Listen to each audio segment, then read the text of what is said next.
Welcome to Solo Travel TV. My name is Yogita Ridgley. I am the CEO and the founder of Traveling with Me, Myself and I. Today, the session will be a little bit different. Instead of actually interviewing another solo traveler, I'm actually going to talk about my own solo travel journey. So starting with a little bit about myself. I have a big family, 5 of us. I'm the eldest, and I have 3 sisters and 1 brother. My mother and father are both retired school teachers, and I grew up in a very average and hardworking Indian family.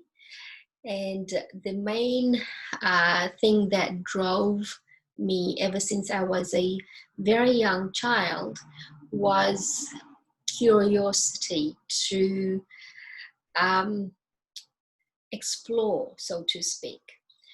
And now I live on the beautiful Queensland in Australia, and I have been a solo traveler for over 10 years. So what got me started on my solo travel journey was the need and the desire to have a look at where my life is and where I want my life to be. And while I was actually going through this process of my mindset and shifting what I don't like about my life and learning everything that I want to have in my life and be a part of that soulful being and really learn who I am started me to explore more. And how did solo traveling come about? Well, the very first trip, I actually literally was running away from my life, so to speak. And I realized that I can't actually run away from my life because that's not the answer. But what I did find, and this was probably the waking moment for me, was that I met quite a lot of people who were on a solo travel journey as well. And when you are traveling alone, you tend to meet other people and talk to other people who are traveling alone as well. We have this unspoken attraction, so to speak. So we do seek them out when we are on the road. What I did find that was extremely beautiful was that each one of these people that I met, I encountered with, our paths crossed, we actually connected in a sense. We are all running away from something. Some of us knew what we were running towards, but didn't know how to get there.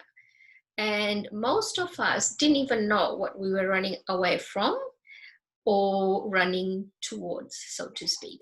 So this was my what I call it is that my business found me. This is where the traveling with me, myself and I started. So I started as a travel blogger. Well, first of all, as a solo traveler.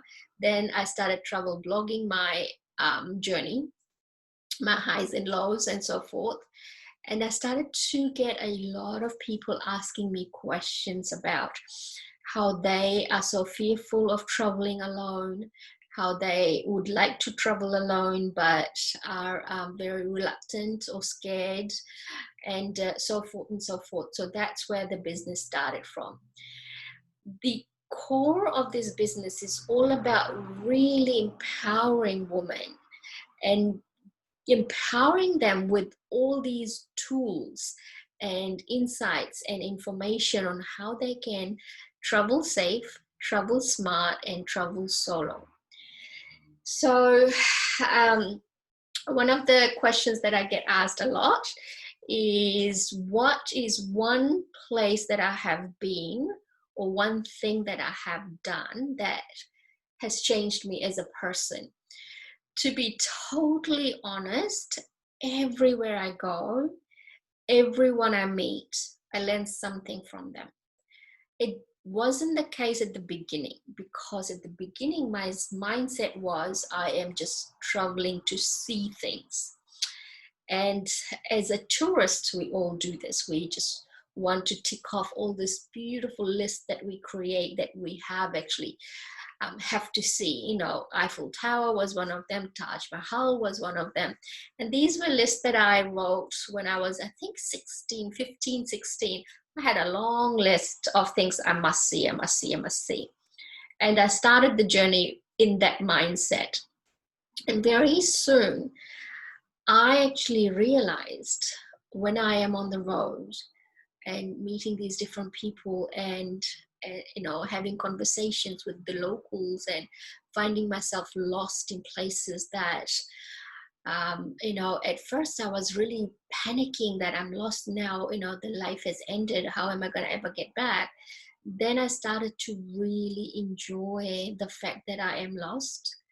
And then the mindset shifted to the place where that particular moment that I am actually really out of my comfort zone, that particular moment that I'm actually really lost, and yet feel so found, feel so content, feel so alive, so to speak. All the senses have kicked in, like, you know, your surroundings, what are you feeling, like you really feeling, not what you're telling yourself you're feeling, people's voices around you, and the colors that you never noticed before, the everything you started to really, even the smell of where you are, and you know, whether it's ocean or fresh air, or mountains or whatever, you start to really feel all these things. And I found that that concept really connected with the concept that I was actually trying to find for myself. So with the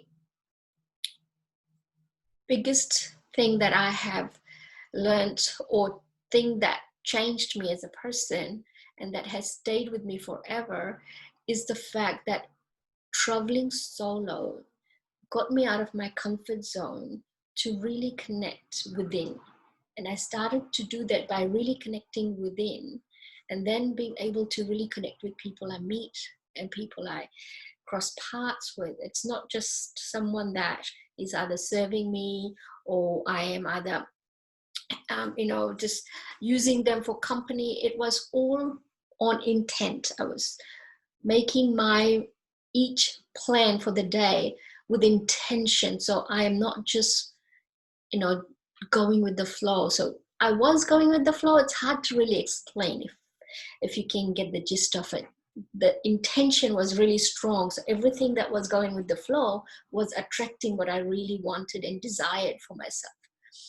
So the best thing about solo traveling is actually really connecting with people, connecting with different cultures, and connecting with their belief system, how everything they do is different from what you normally do.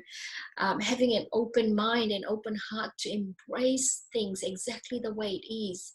There is no need to change anything, no need to judge at all.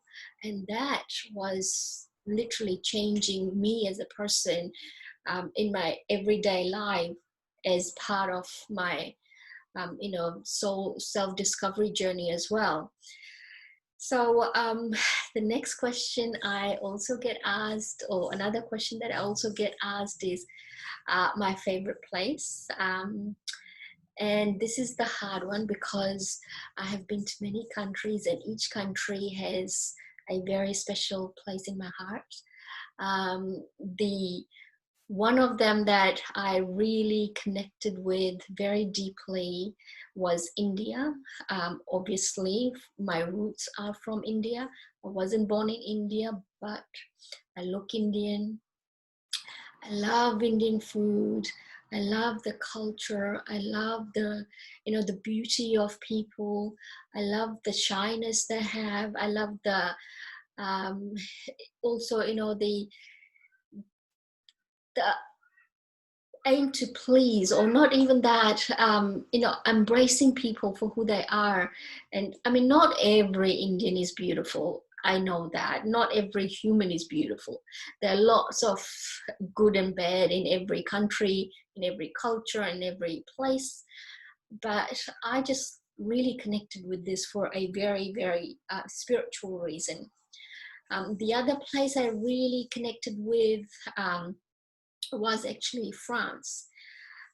And for some reason, it felt like there were places that I've been to, it was deja vu moments that I had already been there before.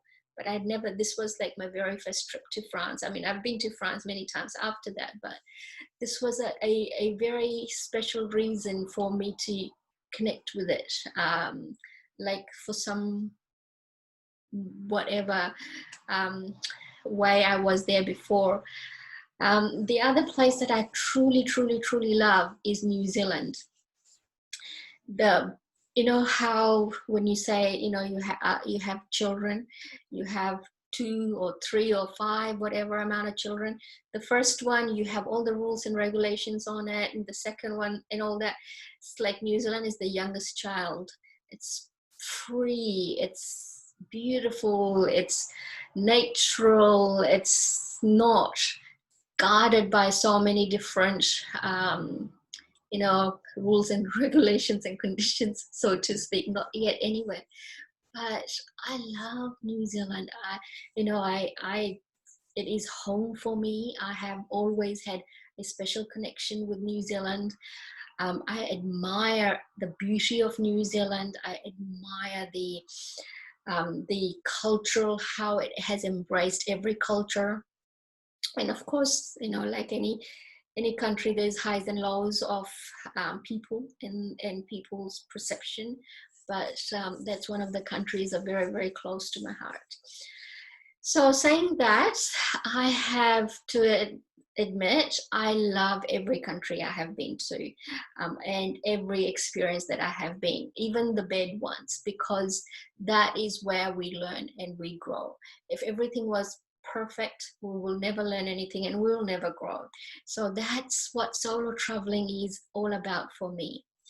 And the last question, what would I give as advice for people who want to start their solo travel journey? So solo travel journey, there's 2 ways of doing it. You can just dive in the deep end and just go with the flow, or you can actually start to really take baby steps. Now, I really, my advice is to really look at what your abilities are, what your limitations are, and what your mindset is. This is something that I do as a part of my business, Traveling with Me, Myself, and I do offer a consultation for people who are looking to start to travel solo for the first time. And if you are one of those, feel free to reach out and make that booking, or send me an email and we can have a conversation, and I would be happy to help you out to get started. If you were to just dive in the deep end, do one thing.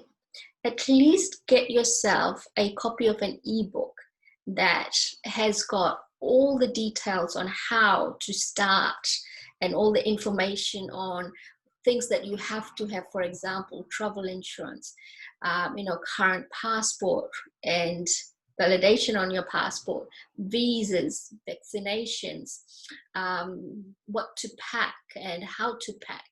And so there's quite a lot of different things that you should consider before you actually book something. But I will put a link for that ebook with this video for you to have a look at. And also, with any journey, when you start, at the beginning, you will always feel a little bit of fear, a little bit of anxiety.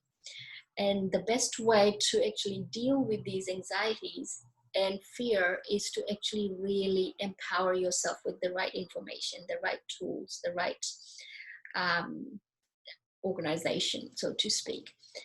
And with that, I really encourage you to give it a go. You don't have to go overseas. You can just go somewhere you haven't been before in your own country, as long as you are actually going alone. That is the main thing, because the more we actually do solo traveling, the more confident we get, the more we know about it, more we start to really learn who we are and how we want to interact with people that come in our lives. So I hope that has really helped you with your journey to start solo traveling or continue your solo traveling. Thank you so much for watching. If you like, please feel free to subscribe to this channel, Solo Travel TV, and also share with your friends and people that you know might enjoy and benefit from what I do. This program and this series are done to help women, empower women, and inspire women, and for good mental health, good physical health, and good emotional health. And with that, thank you very much. And I'm Yogita Ridgley. Thank you for watching. Bye for now.